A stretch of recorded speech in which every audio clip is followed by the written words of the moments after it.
Hai guys, ini aku baru bikin video ASMR, tapi ini bukan ASMR. Jadi ini tarot biasa. Kita bacain apa ya? Aku pengen aja bikin yang pendek-pendek gitu.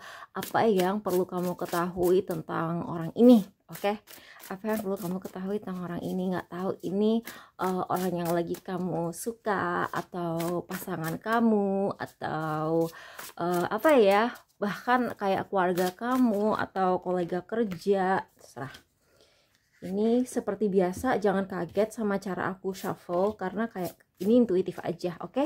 Jadi bottom of the deck, jadi ini pesan untuk semuanya. Ini aku bakal cepet ya, ini bukan video panjang karena bentar lagi aku harus pergi. Jadi ini chariot, jadi kamu harus menyeimbangkan sesuatu. Jadi kamu harus menyeimbangkan sesuatu, tapi ini kayak, ini kan major arcana ya. Ini major arcana, jadi kayak ini akan memerlukan kekuatan lebih, entah itu kekuatan mental, entah itu kekuatan bahkan fisik, atau kekuatan spiritual untuk ngebalance sesuatu yang bertentangan. Jadi mungkin kamu lagi menghadapi orang yang sulit, mungkin itu alasannya kamu nontonin video ini, tapi intinya sih dan ini harus datang dari dalam kamu karena ini kan ada bintang nih, terus ini di hatinya dia gitu ya. Jadi kayak itu akan memerlukan kekuatan mental kamu, kekuatan psikologi kamu, karena kemungkinan ada orang yang memang pengen menghancurkan kamu secara psikologis. Kemarin itu aku baru konsultasi ke psikolog aku kan, aku terapi sama beliau, terus dia kayak ngajarin aku cara untuk self hipnoterapi untuk kayak ngebersihin apa ya, kegelisahan aku, anxiety aku gitu kan, karena aku lagi ada di situasi dimana aku lagi dibully sama satu orang, dan orang itu kayak yang tipe-tipe apa ya, suka ngirim flying monkey gitu kan.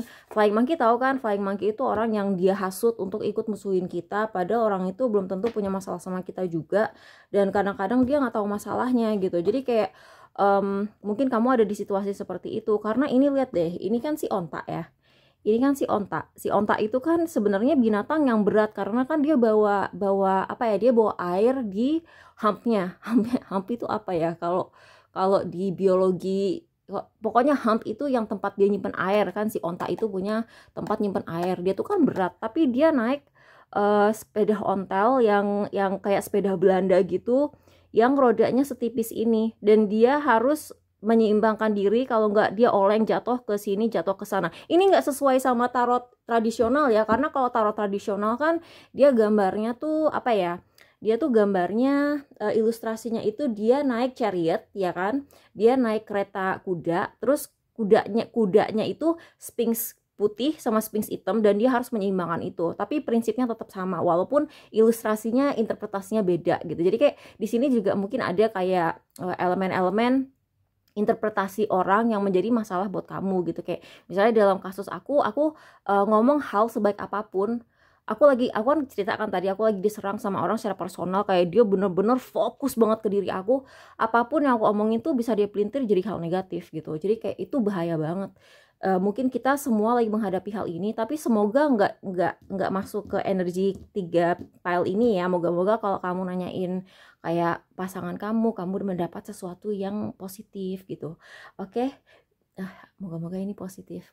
Aku pengen banget dapet reading yang positif gitu, makanya aku bikin reading ini. Pile 1 Hermit dan Nine of Wands. Kayaknya aku ngelihat ini menarik ya, kayak si Nine of Wands-nya dia pakai pakai apa tuh, pelindung lutut yang biasa dipakai orang kalau misalnya rollerblading gitu kan, kalau misalnya naik sepatu roda.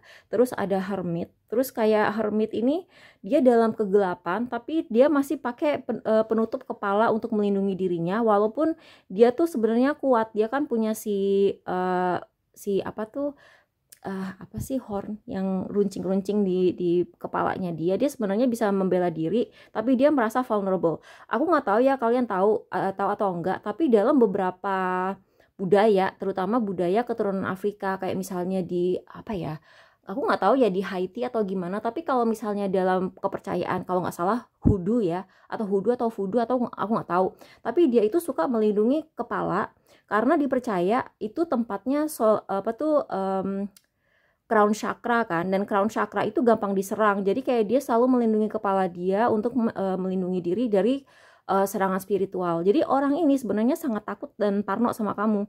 Jadi kamu jangan terkecoh. Saya dia teriak-teriak kenceng-kenceng. Again, ini tarotnya bukan tarot tradisional, tapi aku walaupun paham sih pakemnya gitu kan. Tapi orang ini mungkin kayak teriak-teriak gitu, dia kayak ada war cry-nya gitu, dia misalnya berisik atau ngebully kamu, atau kayak dia terlihat sangat agresif, tapi agresivitas dia itu sebenarnya menyimpan rasa lemah. Jadi kalau jadi kayak gini, kita kan sering salah sangka ya bahwa orang yang ngomongnya kenceng, orang yang suka teriak-teriak, orang yang suka ngebentakin kamu, orang yang ngebully kamu, orang yang nyolot kamu adalah orang yang kuat.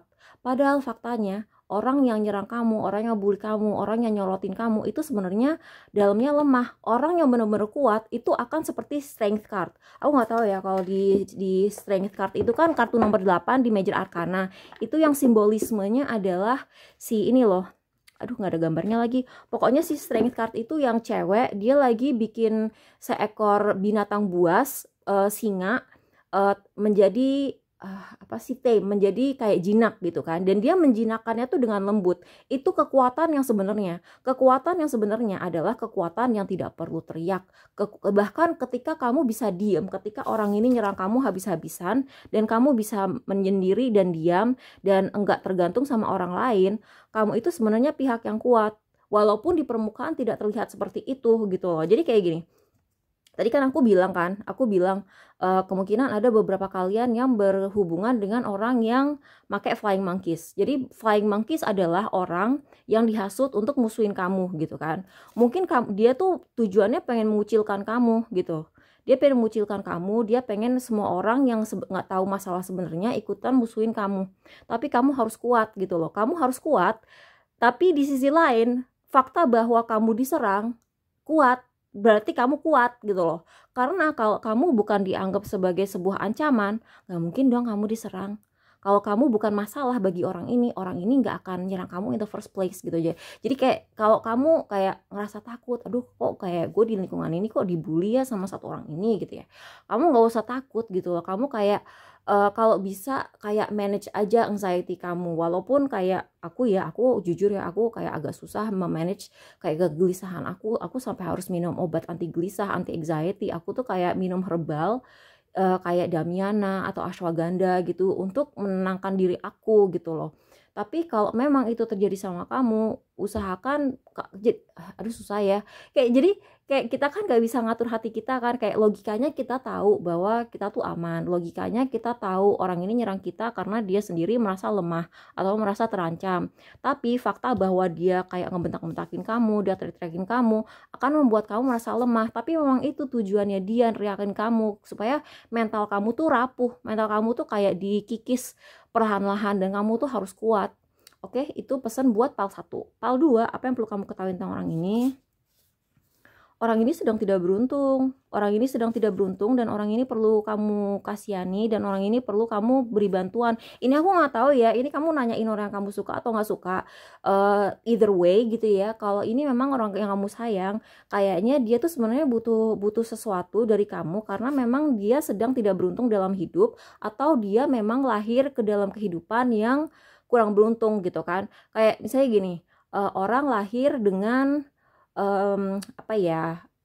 learning disability gitu kan. Kalau aku kan learning disability-nya ADHD gitu kan, atau aku learning disability-nya mungkin aku bisa dibilang ada di spektrum autisme gitu kan. Ada orang yang dia lahirnya tuh disleksia gitu kan. Nah mungkin orang ini kayak bukan tipe orang yang suka mengasihani diri sendiri. Kalau misalnya 2 minggu lalu aku kan sempat bikin reading, kayak energinya tuh orangnya suka mengasihani diri sendiri supaya dibantu orang. Nah ini kayak sebenarnya ini orang yang berusaha terlihat tangguh gitu loh. Dia tuh kayak nggak pengen ngerepotin orang, dia juga mungkin sangat pemalu gitu kan. Tapi sebenarnya dia butuh bantuan kamu gitu loh. Jadi mungkin dia kurang beruntung dalam hidup dalam hal yang mungkin secara ekonomi dia kurang, atau mungkin seperti aku bilang tadi, mungkin dia ADHD, terus kayak dia tuh kayak susah fokus gitu ya. Jadi kamu tuh diminta pengertiannya untuk kayak mendukung dia dengan cara yang kamu bisa. Misalnya kamu udah tahu nih teman kamu ADHD gitu ya, jangan kayak tanya-tanya dia atau kayak minta tolong dia ketika dia lagi fokus pengen belajar di kelas gitu misalnya. Atau misalnya apa, kamu tahu teman kamu tuh disleksia, dia nggak bisa baca gitu, ya kamu bisikin aja gitu loh, kamu bacain keras gitu, kayak ya apa aja lah gitu yang bisa kamu lakukan, karena dia kayak nggak dia tuh sebenarnya tipe orang yang tidak suka menjadi pusat perhatian. Dia suka misalnya, ada kan orang kayak dia suka menari karena dia suka menari, tapi dia enggak harus tampil, dia nggak harus pentas. Ada kan orang kayak begitu. Jadi kamu jangan kaget ketika kamu tahu bahwa orang ini sebenarnya dia bukan orang yang suka tampil, dia tidak suka menjadi pusat perhatian, tapi dia sedang butuh bantuan kamu gitu, karena dia ada yang nggak stabil dalam kehidupan dia gitu loh, ada yang nggak stabil, kayak sesuatu yang di take for granted ya, sesuatu yang sebenarnya kayak sering disia-siakan orang, dia tuh nggak punya gitu loh. Kayak misalnya orang yang punya ADHD kan nggak bisa fokus ya, terus dia juga nggak bisa kontrol diri, terus kayak dia tuh kayak gampang ketagihan ini itu, gampang ketagihan game, gampang ketagihan sosmed, terus kayak apa-apa impulsif, kayak masuk ke satu ruangan terus dia lupa kenapa masuk ke ruangan itu. Mungkin bagi orang yang nggak punya kelainan itu, hal-hal seperti itu kayak nggak kepikir, oh iya ya gitu, ada kayak selama ini kita nggak pernah gitu bersyukur bahwa kita tuh ingetannya bagus, atau kita nggak gampang ke-distract gitu, atau kita bisa baca buku dengan fokus tanpa kayak terganggu suara kiri kanan gitu. Itu kan hal yang sering diremehkan orang, tapi bagi orang ini dia nggak punya hal itu gitu loh. Jadi kayak dia tuh kayak kamu tuh kayak lagi dikasih masukan bahwa kamu tuh harus ngasih sesuatu ke dia, kayak kasih energi. Kalau aku sih ngelihatnya di sini, walaupun ada si Ten of Pentacles, kayaknya sih nggak materi ya, dia nggak minta materi, dia minta kasih sayang, dia minta perhatian, dia minta kayak compassion kamu, dia minta kayak apa ya, dia minta pertemanan kamu, dia minta ditemenin, dia minta dipeduliin, dia minta didengerin, dia minta dibantu, tapi bukan secara materi sih kalau aku lihat. Ya bisa sih secara materi, tapi aku ngelihatnya sih di sini kayaknya bukan, tapi ya gitu. Oke, jadi pile 3, apa yang perlu kamu ketahui tentang orang ini? Queen of Pentacles, Temperance, dan Two of Swords. Jadi di sini aku melihat ada orang yang dia sangat nerimo, dan dia tuh sangat menginginkan harmoni, dia tuh sangat menginginkan apa ya, keseimbangan. Dia tuh juga sangat menginginkan kayak semua tuh berperilaku seperti angel. Kan kalau di Temperance itu kan dia malaikat ya, dan dia tuh kayak ngarepin banget bahwa semua orang tuh berperilaku seperti malaikat. Tapi sayangnya ketika orang tidak berperilaku seperti malaikat, dia tuh kayak nggak tahu harus ngapain, dan akhirnya dia tuh kayak tipe orang yang terlalu takut untuk menghadapi situasi gitu. Jadi kayak misalnya nih, dia tuh kayak apa ya, dia tuh kayak anak broken home, tapi anak broken home yang kalau menurut aku ya, anak broken home itu ada dua tipe. Ada satu anak broken home yang ketagihan drama, dia selalu suka drama, dia suka ngajakin orang berantem, dia tuh kayak selalu ngegosipin orang, selalu ngegibahin orang, dan orang ini selalu punya musuh di setiap bulan dalam kehidupannya. Itu aku namain dia penyakit Rolodex ya. Jadi Rolodex itu aku nggak tahu ya kalian tahu Rolodex itu apa. Jadi zaman dulu orang itu kan suka tukeran kartu nama ya, semua ada sosmed. Nah Rolodex itu tempat menyimpan si kartu nama itu, bentuknya bulat, terus kayak dia tinggal ngelihat kayak gini nih, kayak ngelihat koleksi kartu namanya tuh kayak gini. Nah dia tinggal milih. Jadi kayak buku isinya tempat ngumpulin kartu nama orang. Nah kamu mungkin berada dalam situasi di mana kamu sedang berhadapan dengan orang yang punya si penyakit Rolodex ini. Jadi si orang dengan penyakit Rolodex ini mungkin dia adalah, aku bukan ngejek-jekin anak broken home ya, aku juga anak broken home. Tapi seperti aku bilang tadi, ada dua jenis orang yang broken home. Yang satu selalu suka drama, yang satu sangat takut drama. Jadi yang sangat ketagihan drama ini, dia akan jadi si tipe Rolodex ini. Jadi seolah-olah dia tuh punya kartu nama isinya musuh dia semua. Nah misalnya dia hari ini musuhin aku, besok dia musuhin kamu, besoknya lagi dia musuhin teman kita berdua, besoknya lagi dia musuhin orang yang kita nggak kenal gitu. Jadi kayak dia tuh kayak harus jadi kayak misalnya ya ibaratnya mesinnya tuh harus jalan terus, mesin kebencian dia tuh harus jalan terus. Nah orang ini berhadapan sama orang, jadi kayak seperti aku bilang tadi ada dua si anak broken home tadi. Nah si anak broken home yang tipe kedua dia itu sangat takut konflik karena saking dia traumanya pas kecil mungkin orang tuanya berantem terus dia kayak trauma gitu ngeliatin orang saling teriak-teriakan, saling ngebentak-bentak gitu. Dia tipe anak broken home yang dalam kehidupan sehari-harinya ketika dia sendiri pacaran atau berhadapan dengan teman atau di sekolah atau di tempat kerja, dia tuh enggak berani konflik. Walaupun dia kayak dijolimin kayak apapun, dia lebih baik diem. Udah kayak ya menyek-menyek kayak sinetron Indosiar gitulah pokoknya tipenya. Nah, yang kedua itu kayak sinetron Indosiar tapi versi antagonis. Nah, di sini aku ngeliat ada dua sisi. Ini kan semuanya, ini kan 3 kartu nih.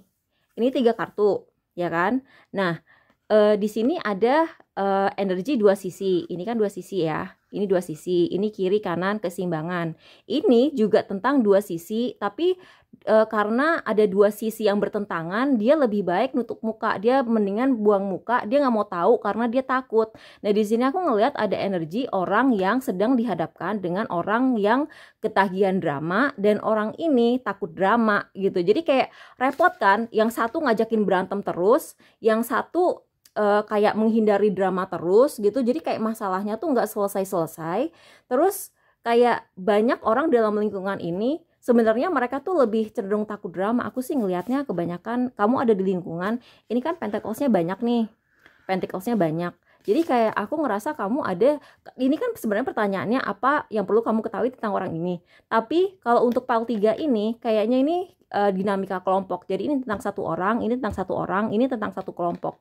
Jadi kamu sedang berada di kelompok di mana ada banyak orang yang mereka tuh sebenarnya nggak pengen berantem. Mereka tuh kayak pengennya tuh hidup tuh damai-damai aja gitu loh. Tapi mungkin kayak ada faktor yang tidak menyeimbangkan. Ini belum tentu orang yang suka berantem, suka drama ya. Bisa aja ada perubahan jadwal atau mungkin kayak misalnya ada perubahan lokasi gitu kan. Sering kan kalau misalnya sesuatu yang biasa kita lakukan di lokasi tertentu terus dipindahin lokasinya, feel-nya beda gitu. Aku aja nih ya, aku misalnya nari Jawa di satu tempat, terus kita pindah ke tempat lain, aku tuh kayak harus datang lebih awal dulu untuk kayak grounding, kayak menempelin kaki aku ke tempat itu supaya aku tuh lebih nyaman di tempat itu. Jadi kayak kebayang kan kalau misalnya ada satu, kayak kita menjaga dinamika satu kelompok, itu aja udah susah banget kan. Terus tiba-tiba ada sebuah perubahan. Kayak misalnya gini, kamu biasanya cuma belajar, tiba-tiba kamu sekarang harus sama-sama ngadepin ujian. Itu kan kayak ada perubahan energi ya. Nah, di sini perubahan energinya itu bikin banyak orang stres, bikin banyak orang cemas gitu. Jadi di sini kayak advice-nya sih hati-hati aja karena kayak bahkan orang yang biasanya cenderung suka damai, kalau dia di-push sampai limitnya, mungkin dia bisa jadi orang yang berbeda gitu loh. Jadi kayak apa ya, intinya sih sabar-sabar aja gitu. Karena si temperance ini kan kalau diterjemahin ke dalam bahasa Indonesia secara harfiah juga kesabaran kan. Terus Queen of Pentacles, kamu harus kayak lebih banyak grounding. Terus Two of Swords, kalau ada yang drama, ada 2 orang misalnya dalam lingkungan kamu yang berantem, kalau bisa jangan ikut-ikutan gitu. Jangan sampai kamu dijadikan flying monkey di lingkungan tersebut gitu kan. Jadi kan biasanya aku bilang tadi ada 2 jenis orang ya. Ada orang yang sangat suka konflik, dia selalu harus punya konflik dalam lingkungan apapun, dalam situasi apapun. Terus ada orang yang takut konflik gitu. Jadi jangan sampai ketika kamu ketemu orang yang suka konflik, terus orang itu kayak pengen menghasut kamu untuk musuhin musuh dia, kamu ikut-ikutan gitu. Karena itu akan merusak stabilitas dan kayak apa ya, merusak suasana aja sih. Dan itu kayak bisa merusak profesionalisme, bisa merusak konsentrasi belajar, bisa merusak hasil akhir suatu karya seni yang harus dilakukan bersama gitu. Jadi kayak itu aja sih, hati-hati. Apa ya, ada lagi, tidak ada lagi. Oke, semoga ini membantu ya. Makasih udah nonton, bye.